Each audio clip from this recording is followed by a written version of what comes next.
Hi friends, అందరూ ఎలాగున్నారు? ఇవాళ gate 2025కి సంబంధించి 2025కి సంబంధించి ఏ సబ్జెక్ట్స్ నుంచి ఎన్ని మార్కులు వస్తాయి, ఏ సబ్జెక్ట్స్ నుంచి మనకి ఈజీ ఏవైతే ఉన్నాయో, సో ఈజీ టాపిక్స్ ఏవైతే ఉన్నాయి, ఈ యొక్క 10 days ప్రిపరేషన్లో ఏదైతే మనకి 10 days అయితే ఉంది కదా, ఈ 10 days లో ఎవరైతే ప్రిపేర్ అవ్వాలి అనుకుంటున్నారో గేట్ 2025కి సంబంధించి, ఎస్పెషల్లీ సిఎస్సి డిపార్ట్మెంట్ వాళ్ళు ఎవరైతే ఉన్నారో వాళ్ళు ఈ 10 days లో ప్రిపరేషన్ చేయాలనుకుంటున్నారో వాళ్ళకి సంబంధించి ఈజీ టాపిక్స్ అన్నమాట. ఈజీ టాపిక్స్ కూడా మీరు సెర్చ్ చేసి మీకు తేవడం అయితే జరిగిందనమాట. ఖచ్చితంగా కూడా మీరు ఈజీ టాపిక్స్ చదివినట్లయితే మీకు 50 మార్క్స్ వరకు కూడా మీరు స్కోర్ చేయగలుగుతారనమాట. 50% మార్క్స్ అయితే మీకు ఖచ్చితంగా గేట్ 2025 అయితే వస్తాయన్నమాట. ఈ 10 days కానీ కరెక్ట్ గా యూటిలైజ్ చేసుకొని నేను చెప్పిన ఇప్పుడు టాపిక్స్ కానీ మీరు చదివినట్లయితే అయితే ఇందులోనే మీకు గేట్ కి సంబంధించి ఎగ్జామ్ ప్యాటర్న్ కూడా ఎక్స్ప్లెయిన్ చేస్తానండి. సో గేట్ ఎగ్జామ్ ప్యాటర్న్ మొత్తం కూడా మీకు ఎక్స్ప్లెయిన్ చేస్తాను. సో ఎలా ఉంటది, ఎలా రాయాలి అని చెప్పేసి. సో ఎవరైతే ఫస్ట్ టైం థర్డ్ ఇయర్ లో రాస్తున్నారో వాళ్ళందరికీ అయితే యూస్ఫుల్ గా అయితే ఉంటుంది అనమాట. సో లేచి వీడియో టాపిక్ అయితే వెళ్ళిపోతాం. మరి ఇక్కడ చూసుకున్నట్లయితే గేట్ 2025 కి సంబంధించి ఎగ్జామ్ ప్యాటర్న్ అయితే మీకు ఈ విధంగా అయితే ఉందండి. సో ఒకసారి మీకు చూపిస్తాను. ఇక్కడ చూసుకున్నట్లయితే ఎగ్జామ్ ప్యాటర్న్ అయితే మీకు ఈ విధంగా అయితే ఉంటుందన్నమాట. ముందుగా మీరు ఆప్టిట్యూడ్ ఏదైతే రాస్తారు, సో ఆప్టిట్యూడ్ లో వచ్చేసరికి మీకు 1 మార్క్ క్వశ్చన్స్ ఏవైతే ఉన్నాయో, సో 1 మార్క్ క్వశ్చన్స్ మీకు 5 క్వశ్చన్స్ అయితే ఉంటాయండి. సో అదే విధంగా మీకు 2 మార్క్స్ క్వశ్చన్స్ వచ్చేసరికి ఆప్టిట్యూడ్ లోని 5 క్వశ్చన్స్ అయితే ఉంటాయి. అయితే ఇక్కడ మీకు 15 మార్క్స్ వస్తాయి అనమాట. సో 15 మార్క్స్ ఎలా వస్తాయని మనం కానీ చూసుకున్నట్లయితే 1 మార్క్ నుంచి 5 మార్క్స్ వస్తాయండి. అలాగే ఇక్కడ 5 into 2 అన్నమాట. అంటే ఇక్కడ 2 మార్క్స్ కదా, సో 5 క్వశ్చన్స్ 2 మార్క్స్ కాబట్టి 5 into 2 10 మార్క్స్, రెండు ప్లస్ చేస్తే మనకి ఇక్కడ 15 మార్క్స్ అయితే వస్తాయన్నమాట. దాంతో పాటు మనకి నెక్స్ట్ సిఎస్సి కోర్ బ్రాంచ్ నుంచి చూసుకున్నట్లయితే మనకి 25 క్వశ్చన్స్ అయితే వస్తాయండి 1 మార్క్ వి. అలాగే 35 క్వశ్చన్స్ వచ్చేసరికి మనకి సిఎస్సి నుంచి 2 మార్క్స్ క్వశ్చన్స్ అయితే వస్తాయి. చూసుకున్నట్లయితే అది మనకి 85 మార్క్స్ అయితే అవుతాయి టోటల్ గా. ఇక్కడ 32 into 2 అన్నమాట. సో ఇక్కడ మనకి 70. అలాగే దీంతో పాటు 70తో పాటు ఇక్కడ 25 అన్నమాట. 70తో పాటు 25 అలాగా. ఓకే, ఎస్ 70 కాదు,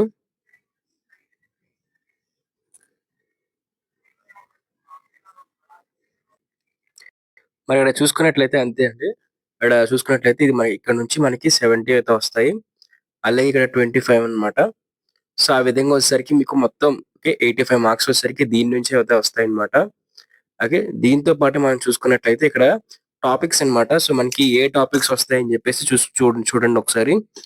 ఇక్కడ మనకి ఏ టాపిక్స్ వస్తాయని అయితే మొత్తం ఈ టాపిక్స్ లో బట్టి మీకు 100 మార్క్స్ అయితే వస్తాయి అనమాట. ఓకేనా. చూసుకున్నట్లయితే ఇక్కడ మనకి థియరీ ఆఫ్ కంప్యూటేషన్ అయితే ఉందండి. తర్వాత algorithms, digital logic, operating system, database అయితే ఉంది.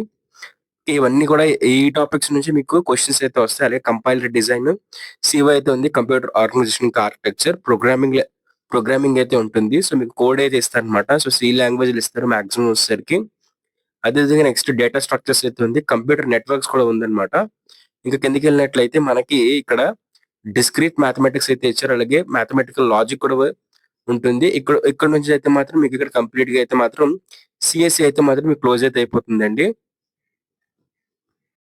మీకు మ్యాథమెటిక్స్ ఇంకా ఆప్టిట్యూడ్ అయితే స్టార్ట్ అయితే అవుతుందండి. సో గుర్తుపెట్టుకోండి, ఆప్టిట్యూడ్ ప్లస్ ఓకే. సో ఏదైతే మీకు ఉందో సో మ్యాథ్స్ అయితే ఇక్కడ నుంచి స్టార్ట్ అయితే అవుతుంది అనమాట. ఇక్కడ చూసుకున్నట్లయితే నెక్స్ట్ టాపిక్స్ చూసుకున్నట్లయితే ఓకే, మనకి ఇక్కడ మ్యాథమెటికల్ లాజిక్, డిస్క్రీట్ మ్యాథమెటిక్స్ తర్వాత ఓకే సెట్ థియరీ ఆల్జీబ్రా అయితే ఉంటుంది. దాంతో పాటు ఇక్కడ ఓకే కాంబినేషనరీ, అలాగే graph theory, engineering mathematics, probability, linear algebra, calculus అయితే ఉంటుంది. అలాగే దాంతో పాటు ఇక్కడ quantitative aptitude, verbal aptitude, analytical aptitude, spatial aptitude అయితే మొత్తం ఈ టాపిక్స్ అయితే మీకు ఆప్టిట్యూడ్ ఇంకా ఆప్టిట్యూడ్ లోని అలాగే మ్యాథమెటిక్స్ లో అయితే వస్తాయి అనమాట. సో దీంతో పాటు ఇక్కడ మనం మీడియం సైజ్ చూద్దామండి. సో ఇక్కడ మీకు 3 సైజెస్ అయితే ఉంటాయి. సో ఫస్ట్ వచ్చేసరికి ఈజీ అయితే ఉంటుంది. ఈజీతో పాటు మీకు మీడియం అయితే ఉంటుంది. అలాగే మీడియం తర్వాత మీకు హార్డ్ అయితే ఉంటుందండి. సో మీరు వీలైనంత వరకు కూడా ఈజీ ఏవైతే ఉన్నాయో సో ఈజీని కానీ ఖచ్చితంగా చదివినట్లయితే మీకు ఫాస్ట్ గా మీరు స్కోరింగ్ అయితే వస్తుందన్నమాట. సో ఈజీ టాపిక్స్ మొత్తం మీరు కవర్ చేసినట్లయితే మీకు ఎక్కువ స్కోర్ వచ్చే ఛాన్స్ అయితే ఉంటుంది. మనకు 50 మార్క్స్ వచ్చేసరికి మనకి ఈజీ టాపిక్స్ నుంచి వస్తాయి అనమాట. చూసుకున్నట్లయితే ఇక్కడ నేను మెన్షన్ చేయలేదు. చూసుకున్నట్లయితే ఇక్కడ అది ప్రోగ్రామింగ్ నుంచి మనకి 10 మార్క్స్ వరకు వస్తాయండి. సో ఇక్కడ చూసుకున్నట్లయితే మనకి ఇక్కడ ప్రోగ్రామింగ్ ఇంకా డేటా స్ట్రక్చర్స్ నుంచి so stocks and okay quiz అయితే ఉంటుంది. సో ఈ టాపిక్ వచ్చేసరికి కొంచెం ఈజీగా అయితే ఉంటుందండి. ఇక్కడ హ్యూజ్ లేకపోతే హ్యూజ్ అనుకున్నా లేకపోతే మనకి ఇక్కడ హార్డ్ అయితే ఉంటుందన్నమాట. అలాగే హీప్స్ కూడా మనకి ఈజీగా అయితే ఉంటుంది. దాంతో పాటు నెక్స్ట్ చూద్దాం ఒకసారి. ఓకే కిందకి స్క్రోల్ చేసుకుని చూసుకున్నట్లయితే ఇక్కడ హీప్స్ అయితే ఈజీగా అయితే ఉంటుంది. బట్ లింక్డ్ లిస్ట్ అయితే మీడియం లో అయితే ఉంటుందండి. ఇక్కడ ఇది కూడా హార్డ్ గా అయితే ఉంటుంది హ్యాషింగ్ వచ్చేసరికి. సో అరేస్ కూడా మనం చెక్ చేసుకున్నట్లయితే ఈజీగా అయితే ఉంటుంది అనమాట. సో ఒకసారి మీకు పీడిఎఫ్ అనేది డిస్క్రిప్షన్ లో లింక్ ప్రొవైడ్ చేస్తాను చూడండి. ఇక్కడ చూసిన తర్వాత అక్కడైతే మాత్రం మీరు ఈజీగా ఉన్న టాపిక్స్ మొత్తం మీరు ఒక దగ్గర రాసుకొని అవి మీరు చదివినట్లయితే ఖచ్చితంగా మార్క్స్ స్కోర్ చేస్తారు. ఆ తర్వాత సబ్జెక్ట్ చూసుకున్నట్లయితే మనకి ఆల్గరిథమ్స్ అయితే ఉంటుంది. ఇందులో 9 నుంచి 10 మార్క్స్ అయితే స్కోర్ చేస్తారనమాట. మీకు అసిమ్ప్టోటిక్ నోటేషన్స్ అయితే ఈజీగా అయితే ఉంటుందండి. సో ఇది వచ్చేసరికి మీరు చాలా ఈజీగా అయితే ఉంటుంది.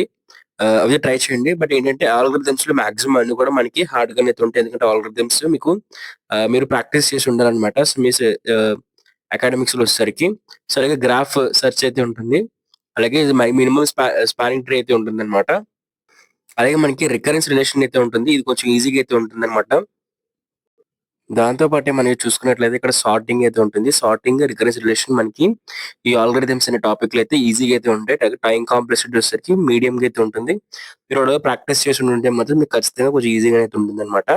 సో నెక్స్ట్ వచ్చేసరికి డిజిటల్ లాజిక్ అండి. డిజిటల్ లాజిక్ లో వచ్చేసరికి సో బిలియన్ ఆల్జిబ్రా సో ఈ టాపిక్ వచ్చేసరికి ఈజీగా అయితే ఉంటుంది. సో సర్క్యూట్ ఓకేనా. సర్క్యూట్ అవుట్పుట్ వచ్చేసరికి మీకు మీడియం అయితే ఉంటుంది. అలాగే ఈ నంబర్ సిస్టమ్ అన్నమాట. సో గుర్తుపెట్టుకోండి ఇవన్నీ ఇంపార్టెంట్ టాపిక్స్ అన్నమాట. ఇంకా టాపిక్స్ నుంచి అయితే మీకు ఇవ్వచ్చు. బట్ ఏంటంటే ప్రీవియస్ ఓకే 10 to 15 ఇయర్స్ వరకు కూడా మీకు ఈ క్వశ్చన్ పేపర్ ఈ యొక్క టాపిక్స్ నుంచి మీకు క్వశ్చన్స్ అయితే వచ్చాయి కాబట్టి సో ఇప్పుడు కూడా మీకు మళ్ళీ ఇదే టాపిక్స్ నుంచి 99% ఛాన్స్ అయితే ఉంటుంది. సో చూసుకున్నట్లయితే ఇక్కడ 32 ఏదైతే ఉందో సో ఇవి వచ్చేసరికి ఏంటి అనుకున్నట్లయితే మనకి ఈ 32 ఏదైతే ఉందో సో 32 అనేది ఏంటంటే అన్ని నెంబర్ ఆఫ్ క్వశ్చన్స్ వచ్చాయన్నమాట. సో ప్రీవియస్ 10 ఇయర్స్ నుంచి తీసుకున్నట్లయితే 10 to 15 ఇయర్స్ నుంచి తీసుకున్నట్లయితే ఈ యొక్క టాపిక్ నుంచి మనకి 32 క్వశ్చన్స్ అయితే వచ్చి 57 క్వశ్చన్స్ అయితే ఈ టాపిక్ నుంచి వచ్చాయన్నమాట. సో ఈ విధంగా అయితే ఉంటుంది. సో ఇందులో వచ్చేసరికి మీరు ఏంటంటే ఎలాగా మీరు క్యాలిక్యులేట్ చేసుకుంటారు అనుకున్నట్లయితే ఫర్ ఎగ్జాంపుల్ మీడియం నుంచి 10 క్వశ్చన్స్ వచ్చాయి అనుకున్నట్లయితే దాన్ని నెగ్లెక్ట్ చేయండి. అలాగే ఈజీలో చూసుకున్నట్లయితే తక్కువ వచ్చినట్లయితే దాన్ని ఫస్ట్ పెట్టుకుంటాను అనమాట. ఓకేనా. ఫర్ ఎగ్జాంపుల్ ఇక్కడ 10 గానీ మీకు వచ్చాయనుకోండి. ఓకే. ఇది హార్డ్ గా ఉందనుకోండి. సో దీన్ని లీవ్ చేసేయండి. సో ఎక్కువ క్వశ్చన్స్ రావాలి. అలాగే అదే దాంతో పాటు అది ఈజీగా ఉన్నట్లయితే ఖచ్చితంగా టాపిక్ ని అయితే మీరు ఫస్ట్ ప్రిఫర్ చేయండి అనమాట. తర్వాత ఆపరేటింగ్ సిస్టమ్ అయితే చూద్దాం. సో ఆపరేటింగ్ సిస్టమ్ చూసుకున్నట్లయితే ఇక్కడ మనకి 8 to 10 మార్క్స్ అయితే వస్తాయి. సో ఇందులో వచ్చేసరికి ప్రాసెస్ షెడ్యూలింగ్ నుంచి మనకి ఈజీ అయితే ఉంటుందన్నమాట ఈ టాపిక్ వచ్చేసరికి. సో ఈ యొక్క సబ్జెక్ట్ లో వచ్చేసరికి అలాగే పేజ్ రిప్లేస్మెంట్ మీడియం అయితే ఉంటుంది. సింక్రనైజేషన్ చదవాలనుకున్నట్లయితే ఇవన్నీ ఇంపార్టెంట్ టాపిక్స్ ఖచ్చితంగా క్వశ్చన్స్ అయితే వస్తాయి. బట్ ఇవి మీరు అండర్స్టాండ్ చేసుకోవడానికి మాత్రం మీకు ఈజీగా ఉంటుందా హార్డ్ గా ఉంటుందని చెప్పాను అనమాట. అటు చూసుకున్నట్లయితే దాని తర్వాత వచ్చేసరికి పేజ్ ఓకేనా షెడ్యూలింగ్ లో వచ్చేసరికి ఈజీగా అయితే ఉంటుంది ఈ టాపిక్ వచ్చేసరికి. పేజ్ రిప్లేస్మెంట్ చూసుకున్నట్లయితే మీకు మీడియం గా అయితే ఉంటుందండి. సో సింక్రనైజేషన్ కూడా చూసుకున్నట్లయితే హార్డ్ గా అయితే ఉంటుంది. డిస్క్ సంబంధించి మీకు క్వశ్చన్స్ అయితే వస్తుంటాయి అనమాట. సో ఆ టాపిక్స్ కూడా మీకు ఈజీగా అయితే ఉంటాయి కాబట్టి సో డిస్క్ అయితే మీరు ఫస్ట్ టైం చూడడానికి ట్రై చేయండి అనమాట. మీరు ఎస్పెషల్లీ ఆపరేటింగ్ సిస్టమ్ స్టార్ట్ చేస్తున్నట్లయితే. అలాగే రిసోర్స్ అలొకేషన్ సంబంధించి అయితే మీకు క్వశ్చన్స్ మీడియం లో అయితే ఉంటాయి అనమాట. సో అలాగే విర్చువల్ మెమరీ సంబంధించి ఈ టాపిక్ నుంచి అయితే మీకు హార్డ్ క్వశ్చన్స్ అయితే ఇవ్వడం జరుగుతుంది. సో దాంతో పాటు నెక్స్ట్ టాపిక్ చూసుకున్నట్లయితే మనకి థియరీ ఆఫ్ కంపిటీషన్ అయితే ఉంది ఫ్రెండ్స్. సో ఇక్కడ రెగ్యులర్ లాంగ్వేజ్ సంబంధించి ఈజీగా అయితే ఉంటుంది. సో ఇందులో సరికి ఇదే బేసిక్ ఈజీ అనమాట. సో ఇది మీరు స్టార్ట్ చేసి వీలైతే మీరు ఇక్కడతో క్లోజ్ చేసేయండి. మీకు తర్వాత వచ్చేసరికి కొంచెం హార్డ్గా అయితే అయిపోతుంది. సో దానివల్ల వచ్చేసరికి మీరు ఫైనట్ ఆటోమేటిక్ వచ్చేసరికి కొంచెం మీడియం గానే ఉంటుంది.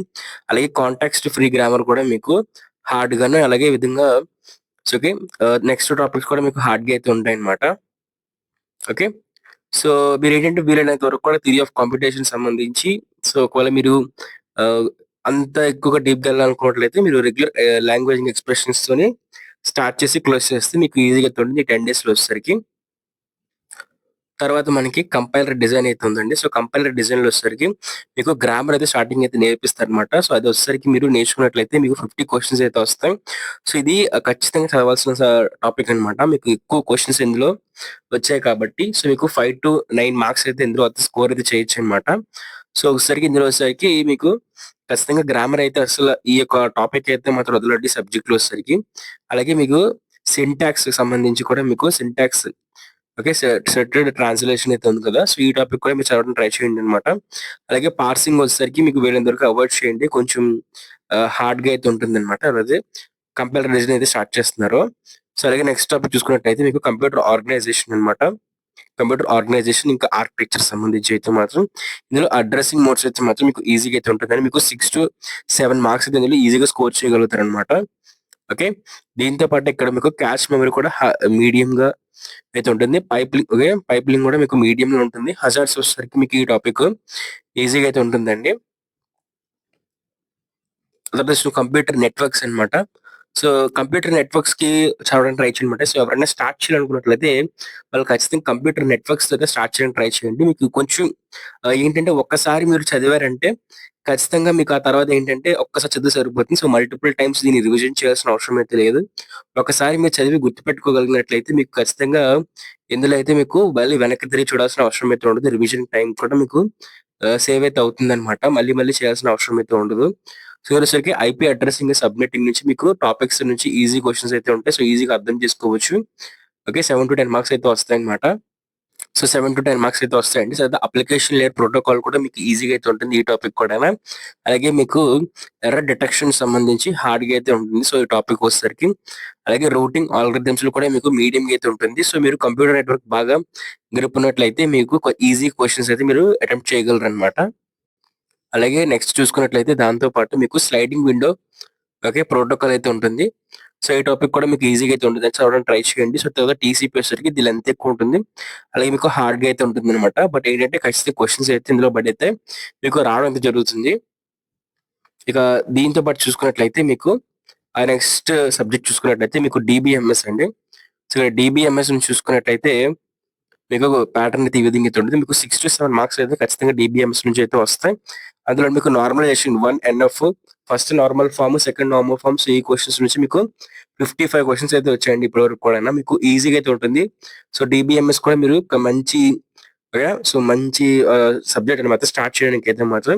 సో, అలాగే ఎస్‌క్యూఎల్ క్వెరీస్ అయితే ఉంటుంది. అది కూడా మీకు ఈజీగా అయితే ఉంటుంది. క్వెరీస్ రాయడం వచ్చినట్లయితే సరిపోతుందన్నమాట. అలాగే రిలేషనల్ ఆల్జీబ్రా, బీ ట్రీ ఇంకా ట్రాన్సాక్షన్స్ కంకరెన్సీ అయితే ఉంటుంది. సో, మీ టాపిక్స్ వచ్చేసరికి మీకు మీడియంలో అయితే ఉంటాయి. సో, మీరు ఈ సబ్జెక్ట్ కూడా మీరు సీఎన్ తర్వాత మీరు రిఫర్ చేయొచ్చనమాట. ఈజీగా అయితే ఉంటుంది. సో, ఒకసారి చదివితే మీకు క్లారిటీగా అయితే అర్థమైతే అయిపోతుందన్నమాట. అలాగే నెక్స్ట్ చూసుకున్నట్లయితే మనకి డిస్క్రీట్ మ్యాథమెటిక్స్ అండి. సో, ఇక్కడ డిస్క్రీట్ మ్యాథమెటిక్స్‌లో ఒక సబ్జెక్ట్ చదవండి. ఒక టాపిక్ మీరు చదవకపోయినా పర్లేదు అనడానికి అయితే ఏముండదు. ఎవ్రి టాపిక్ ఈస్ ఇంపార్టెంటే. అన్ని టాపిక్‌లు ఒకలాగే అనిపిస్తాయి మీకు చదవడానికి కూడాను. బట్ ఇందులో ఏంటంటే మీకు ఈజీగా ఉండేవేంటంటే సో, మీకు ఈజీగా స్కోర్ చేయడానికి ఉండేది ప్రపోర్షనల్ లాజిక్, అలాగే సెట్ థియరీ, అలాగే రిలేషన్ ఫంక్షన్స్. సో, మీరేంటంటే వీలైతే దీన్ని అవాయిడ్ చేయడానికి ట్రై చేయండి. ఒకవేళ మీరు మీ టైం మిగిల్చాలనుకున్నట్లయితే. ఎందుకంటే ఇది అర్థమయ్యేసరికి మీకు కొంచెం తలనొప్పి అయితే వచ్చేస్తుందన్నమాట. సో, దాన్ని బట్టి మీరు మీ టైంని మిగిల్చాలనుకున్నట్లయితే ఖచ్చితంగా డిస్క్రీట్ మ్యాథమెటిక్స్ అయితే మీరు లాస్ట్‌లో ప్రిపేర్ చేయండి. వీలైతే చదవండి. లేకపోతే మీరు లాస్ట్‌లో పెట్టుకోండనమాట. మీకు టైం ఉంటే ఖచ్చితంగా కంప్లీట్ చేయగలరు. సో, మీకు ఇందులో నుంచి కూడా మీకు 9-10 మార్క్స్ అయితే ఖచ్చితంగా మీరు స్కోర్ అయితే చేయగలరనమాట. అలాగే నెక్స్ట్ చూసుకున్నట్లయితే మీకు ఇంజినీరింగ్ మ్యాథమెటిక్స్. సో, ఇంజినీరింగ్ మ్యాథమెటిక్స్‌లో చూసుకున్నట్లయితే మీకు లీనియర్ ఆల్జీబ్రా నుంచి అయితే మాత్రం ఓకే. మీకు okay. Eigen values, system of equations నుంచి మీకు క్వెషన్స్ అయితే వస్తాయి. మీకు ఈ ఇంజినీరింగ్ మ్యాథమెటిక్స్ నుంచి కూడా మీకు 7-8 మార్క్స్ అయితే ఖచ్చితంగా మీరు స్కోర్ అయితే చేయగలరనమాట. క్వెషన్ పేపర్‌లో అయితే మీకు ఉంటుంది. ప్రాబబిలిటీ అండ్ స్టాటిస్టిక్స్ నుంచి కూడా మీకు బేస్ థియరమ్, కండిషన్ ప్రాబబిలిటీ నుంచి మీకు క్వెషన్స్ అయితే ఇస్తారు. కాలిక్యులస్ నుంచి కూడా మీకు లిమిట్స్, కంటిన్యూటీ ఇంకా మాక్సిమా, మినిమా నుంచి అయితే మీకు క్వెషన్స్ అయితే రావడం జరుగుతుందనమాట. ఇక ఎండ్ చూసుకున్నట్లయితే మనకి ఆప్టిట్యూడ్ ఇంకా ఆప్టిట్యూడ్ అండి. సో, 15 మార్క్స్ సంబంధించి అయితే మాత్రం సో, ఆప్టిట్యూడ్‌కి సంబంధించి అయితే మాత్రం మీరు ఖచ్చితంగా కూడా మీకు ఈజీ ట్రిక్ వచ్చేసరికి ఏంటంటే మీకు 15 ఇయర్స్ సంబంధించి పీక్యూపీఎస్ అయితే ఉంటాయి కదా! ప్రీవియస్ 15 సంబంధించి ప్రీవియస్ ఇయర్ క్వెషన్ పేపర్స్. ఆ క్వెషన్ పేపర్స్‌ని అయితే మీరు సాల్వ్ చేసుకొని అయితే వెళ్ళండి. వన్ బై వన్ వచ్చేసరికి అందులో లాజిక్ అర్థం చేసుకోండి. ఆ లాజిక్ అర్థం చేసుకొని మీరు సాల్వ్ చేయగలిగినట్లయితే అన్ని బ్రాంచ్‌లకు సంబంధించి మీరు కంప్లీట్ చేసేలోపు మీకేంటంటే ఈజీగా అయితే అయిపోతుందన్నమాట. సో, మీరు మీ బ్రాంచెస్ సాల్వ్ చేసినా సరే సరిపోతుంది. ఇప్పుడు మీకు టైం లేదు కాబట్టి ఒక 2-3 ఇయర్స్ సంబంధించి క్వెషన్ పేపర్స్ అన్ని బ్రాంచెస్ సంబంధించి సాల్వ్ చేయడానికి ట్రై అయితే చేయండి. మీకు ఈజీగా అయితే అర్థమైతే అవుతుందన్నమాట. సో, ఇదండి మీకు కంప్లీట్‌గా సంబంధించి గేట్ 2025కి సంబంధించి ఇప్పుడు మీరు ఒక ప్రిపరేషన్ స్టార్ట్ చేయాలనుకున్నట్లయితే మీకు okay. Topic wise okay. Topic wise సంబంధించి వెయిటేజెస్ అన్నమాట. ప్రతి సబ్జెక్ట్ అయితే కవర్ చేశానండి. సో ఇక్కడ లేని సబ్జెక్ట్స్ అయితే మీకు రావన్నమాట. ఓకే. అసలు ఇవి మొత్తం 15 ఇయర్స్ నుంచి కూడా మీకు ఈ సబ్జెక్ట్స్ అయితే వస్తాయి. సో ఈ టాపిక్స్ మీకు కంటిన్యూస్‌గా అయితే వస్తూ ఉంటాయన్నమాట. సో చదివినట్లయితే మీకు ఖచ్చితంగా స్కోర్ అయితే చేయడానికి అవకాశం అయితే ఉంటుంది. సో అలాగే గేట్ 2025కి సంబంధించి మీకు ఎలాంటి డౌట్స్ ఉన్నా సరే ఖచ్చితంగా కామెంట్ చేయండి. మీ అందరికీ రిప్లైస్ అయితే ఇవ్వడం జరుగుతుందన్నమాట. అలాగే మీకు వీడియో నచ్చితే ఖచ్చితంగా లైక్ చేయండి, షేర్ చేయండి, సబ్స్క్రైబ్ చేసుకోండి. ఎవరైతే మీ ఫ్రెండ్స్ గేట్ ఎగ్జామ్ రాస్తారో సీఎస్‌సి డిపార్ట్మెంట్ నుంచి వాళ్ళందరికీ వీడియోని షేర్ చేయండి. Thank you friends. Bye by.